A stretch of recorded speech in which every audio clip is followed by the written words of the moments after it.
สบายดีเด้อสบายดีพ่อแม่พี่น้องเนาะกูทุกคนเนาะไม่นีบาท้องสมุทรไปป่านคันเทหน้าเนาะทุกคนนี่สิไปป่านคันเทหน้าเนาะหลังจากว่าวันนี้ก็เป็นมือที่หน่วยไปหาเนาะพี่น้องออกให้งานเนาะพี่น้องเป็นหน่วยสมัคคีเนาะป่านคันเทหน้ารู้ว่าหลายคนเดือบหลายนะพี่น้องจะได้กับฝากกดไลค์กดแชร์อย่าลืมกดติดตามเด้อพี่น้องเด้อไปพี่น้องไปเบิ่งกันเลยนะพี่น้องตอนนั้นกำลังขี่รถเด้อพี่น้องเด้อ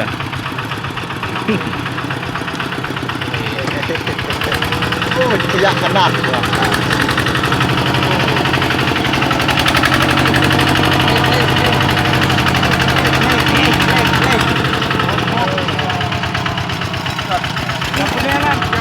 จุดเลยจุดเลย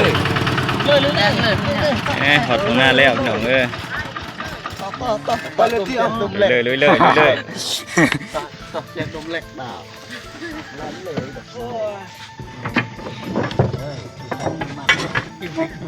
เอาเลยเละ เป็นต้น จากตีเตียดจกเต็มกับรถตู้จากงานชวนตัก ใจดีงามเล็กยินเทียบจกอันเดะ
เทนะ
พี่น้องเลยมาเบิ่งคน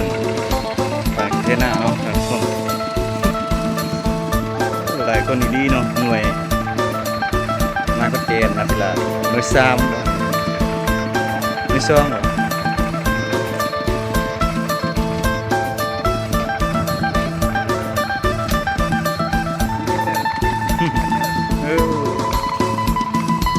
ไปเทนะเด้อทุกคน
คนเฒ่าเป็นกำลังโซเรื่อง